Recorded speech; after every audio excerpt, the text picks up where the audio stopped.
Hello dearies, welcome to EachPage Flow. I'm Sela. Full disclosure, I didn't like this book the first time I read it, and I was very vocal about it. But after rereading it, The Dream Thief, I think I completely misunderstood it. So today, episode 24 or episode 6 of season 3 will be fully dedicated to The Dream Thief. And if you haven't heard of it, let me give you a quick overview. This is a fantasy historical romance and the second book in Shana Abé's Drakon series. It is set in an 18th century war where her clan, called the Drakon, live hidden among the humans. The story follows Lady Amalia Lia Langford, or simply Lia for us, who has a rare gift for hearing the future, but not seeing it. And then there is Zane, a clever human thief who was once rescued by the Drakon. Lia's vision showed that a magical diamond with a powerful control over all of her people will shape both her destiny and her people's fate. So to save her clan, she joins Zane on a quest across Europe. And along the way, you'll see some passions and how their paths become intertwined. Are you interested yet? I thought you might be. So let us begin. I read my own review of this book for the first time a couple of months ago, since I had read it and written the review, and I noticed I was a bit harsh by my own standards. And you can check out the blog EachPage.org and see the original review is there. I didn't erase it, so you can read it. And it might be that I didn't like it at the time because it is a second book, or perhaps because I thought I was over-explaining things. And years ago, I had less patience for that, to be honest. Today, I either skim ahead or get into the details along with the characters. It varies, it depends on the story that I'm reading. Let's say for the Narnia books, I have been skimming at times, but for this one and the others in the series, I truly was into it. I wanted to know and get to the parts of Lia and Zane quickly when they were together, and not entirely because of the romance. I mean, yes, that was part of it, but it also had depth and a story which some popular historical romance lack, despite how popular they are in the media. Sorry, not sorry. I'm not gonna go deeper into that. But was it me or was it the book? I would say 50-50, but I did feel years ago like it had slow moments. But the second and third time I read the book, it was a different experience for sure. But in any case, bear in mind that this story is an age gap novel. Like, really, the gap is there, is huge.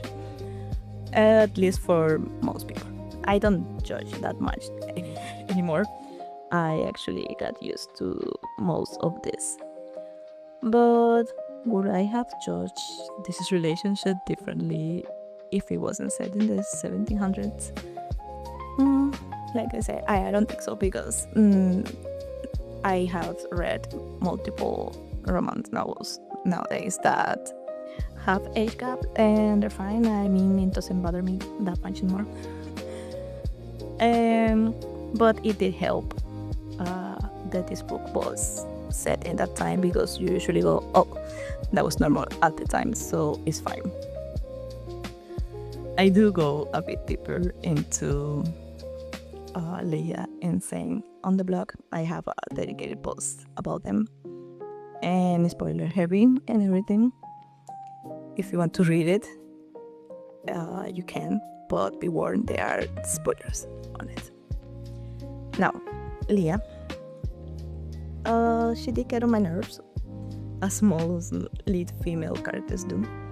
I cannot help it. Most of them are annoying, but then I kind of understood later on why she wanted to save her family. She wanted to be with her people, and she might have taken some weird turns because she could hear the future, and she knew what would happen if everything went sideways. She had the insight, but in the end she got there to the mountains. She fulfilled her destiny, and it's satisfactory to see that it all had a meaning, that the story actually came full circle, and you could say, oh yeah, this makes sense, and this all to happen, mostly. But finally, the part you were probably waiting on. What about the romance? Yes, there is romance. Spoiler alert here. There is detailed historical chapters in castles and barns and fancy rooms and everything. But it's a slow burn, so be warned that if you want, you can power through to the whole book, or you can skip to around 50% of the book. And those scenes might not be like, let's say, a voyeur series, or that's by Fiona Cole, which is very specific. And it might not be, I don't know, if you like 50 Shades of Grey, perhaps it's not like that either. But it is historical, and it does have the spice. Trust me, it's there. But it's a slow burn, so you might want to go into the book while keeping that in mind.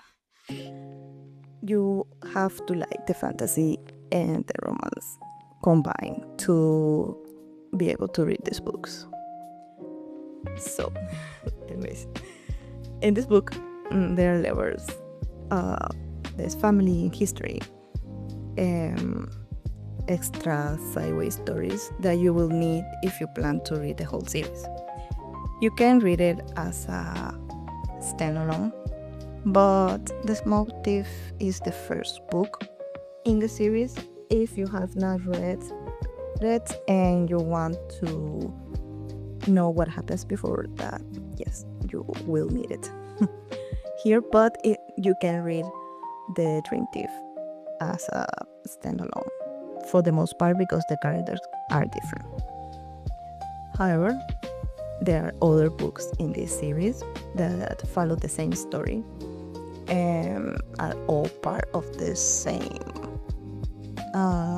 timeline over years, let's say. And there is the Queen of Dragons, the Time Weaver, and the Treasure Keeper, which are the main Drakon series. And then there are other books, The Sweetest Dark, which are not part of this main one, but have to do with it. You might have not heard of these books, but I am a huge fan of Shana Abé's work, so I have read all of these books. And like I said, you will not find the main characters being the same in each book. So for example, for the first one, The Smoke Thief, it is Rue and Kit who are the main characters. And yes, it has a similar vibe because it's still Regency contemporary, if you want to call it, mostly historical romance.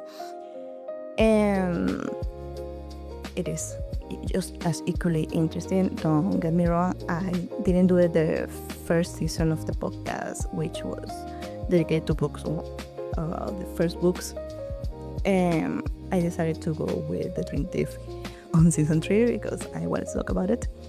and that's why we're here. But in case, yes, if you want to follow the story, you will need to read the first book, and then this one, The Dream Thief, and then the other ones. There are other 3 books after this one, so you will want to know each of these shapeshifter stories in their own book and be interested by each one of them. They all have their own premise and stories that are quite difficult not to fall for. So, was I wrong about the first time that I read the book? Was I wrong about the book? Maybe. Or perhaps I changed my ways and my view because the story resonates more now than it did before. And it happens, I suppose, you change your mind over time. It did with, for example, Twilight. It's not that I don't like it, just like in a different way, a less fangirling way than I used to like it. But for this story, it was on the other side of things because I didn't like it fully before years ago, and I do like it more now that I have read it again. So if you like romance, fantasy, shapeshifters, this one is a must-read series. I recommend it. I gave a 5 stars review in the past, and after reading it, I still gave it 5 stars. And I do recommend it. Yes, that's why we're here. So that's it from me on this one. I didn't go too much on the spoilers, and I wanted it that way because I fully believe that for The Dream Thief, you have to go into the book and really read it with a fresh mind without being influenced by outside forces. So if you want to read more about the book, head over to EachPage.org. The link is always there waiting for you. And if you're enjoying the podcast, save season 3 so you don't miss what's coming next. Because next episode, we're going somewhere a little younger, a little more emotional. Where She Went is finally making it into the podcast, and I have various thoughts about this book. That is the sequel to If I Stay. Drop me a comment before you go. Did this book surprise you, or hadn't you heard of The Dream Thief before? I genuinely want to know. See you on the next one.